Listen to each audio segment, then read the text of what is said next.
एक लड़का जो हर वक्त सोता था और उसी नींद ने उससे उसके पिता को छीन लिया। एक गांव था, नाम था यूपुर। वहीं रायस्टार रहता था। वह हर वक्त सोता रहता था।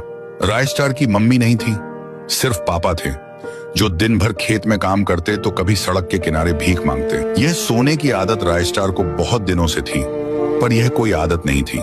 रायस्टार को एक बीमारी थी जिसका नाम था डॉर्मेंट पावर सिंड्रोम। इसी कारण से रायस्टार सोता रहता था।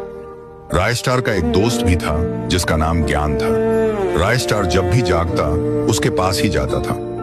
एक दिन रायस्टार के पापा खेत में काम कर रहे थे। काम पूरा हुआ तो वे मालिक से पैसे लेकर भीख मांगने जा रहे थे। जैसे ही रायस्टार के पापा बैठे, उतने में एक कार आकर उनके सामने रुकी।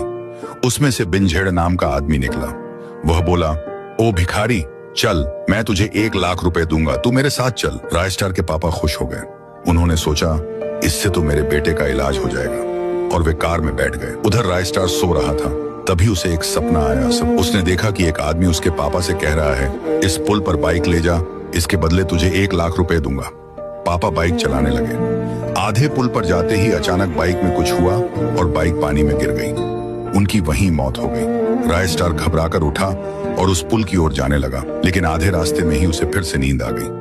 कुछ देर बाद रायस्टार की आंख खुली तो उसने खुद को अस्पताल में पाया। उसे अब पहले जैसा महसूस नहीं हो रहा था। उसे लग रहा था कि वह ठीक हो गया है। तभी एक आदमी आया जिसका नाम पुष्पा था। उसने कहा, रायस्टार, अब तुम ठीक हो गए हो। मैंने तुम्हारा इलाज किया है। मैं तुम्हारे पापा का दोस्त हूँ। रायस्टार रो पड़ा और बोला, धन्यवाद। क्या आपकी कोई गाड़ी मिल सकती है? पुष्पा बोला, बाहर मेरी जीप खड़ी है, ले जाओ। रायस्टार जीप लेकर उसी पुल के पास पहुंचा। वहां उसने अपने पापा की लाश देखी।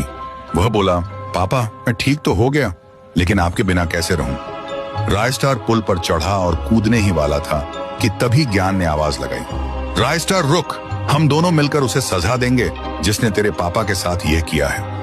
रायस्टार ने अपने पापा का अंतिम संस्कार किया।